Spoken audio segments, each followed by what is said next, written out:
নমস্কার বন্ধুরা, আমি মিতা। আমার রান্নাঘরে আপনাদের সবাইকে স্বাগত। আজকে আপনাদের সঙ্গে শেয়ার করব এই যে ডিমের রেসিপি। এত সুন্দর রেসিপিটা কিভাবে বানিয়েছি তোমাদের সঙ্গে সেটা শেয়ার করব। এখানে রসুন গোটা ছাড়ানো 4 থেকে 5টা কাঁচা লঙ্কা, তারপর আদা টুকরো করা, টমেটো 1 পিস, আর তারপর পেঁয়াজ 1টা, সবগুলো নিয়ে আমি মিক্সি করে নিয়েছি। তারপর ডিমগুলো সেদ্ধ করে আমি সেগুলো কড়ায় তেলটা গরম হয়ে যাওয়ার পরে ডিমগুলো সামান্য হলুদ দিয়ে ভেজে নেব।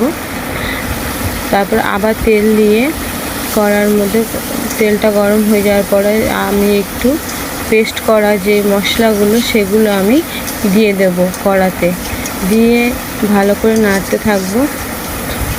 ওটা থেকে জল কিছু পরিমাণে বেরোবে, যে জল বেরিয়ে আসবে ততক্ষণ ধরে আমি একটু নেড়ে ছেড়ে নেব। এখানে আমি যে ডিম ভাজার সেই তেলটাই আমি শুধু দিয়েছি, আর কোনো তেল দিইনি। তারপর আমি এখানে 1 চামচ লঙ্কার গুঁড়ো, 1 চামচ হলুদের গুঁড়ো, 1 চামচ লবণ দিয়ে আমি এটা কষিয়ে নেব ভালোভাবে। কষাতে থাকবো অল্প গ্যাসে, কারণ জোরে দিলে পুড়ে যাবে তলাটা, যার জন্য আমি হালকা আঁচে আমি এটাকে কষাতে থাকবো। তারপর আস্তে আস্তে কষানোর যে রং চলে আসছে, দেখুন কত সুন্দরভাবে।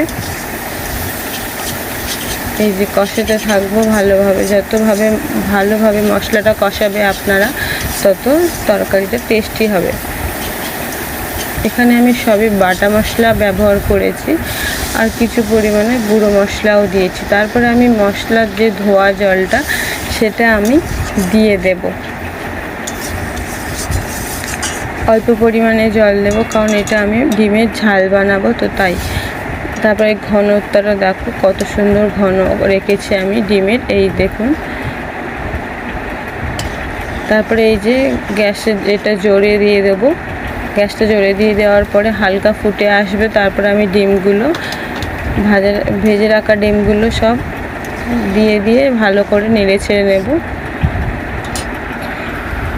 তরকারি ফুটতে থাকাকালীন আমি এখানে অল্প পরিমাণে ভাজা গুঁড়ো মশলা বাড়িতে সেটা দিয়ে দেবো। আর এই দেখুন, তারপরে আমার তরকারি রেডি। তারপরে আমি এখানে ধনেপাতা দিয়ে আমি সুন্দরভাবে সাজিয়ে নিয়েছি। এই ছিল আমার ভিডিও। আমার ভিডিও ভালো লাগলে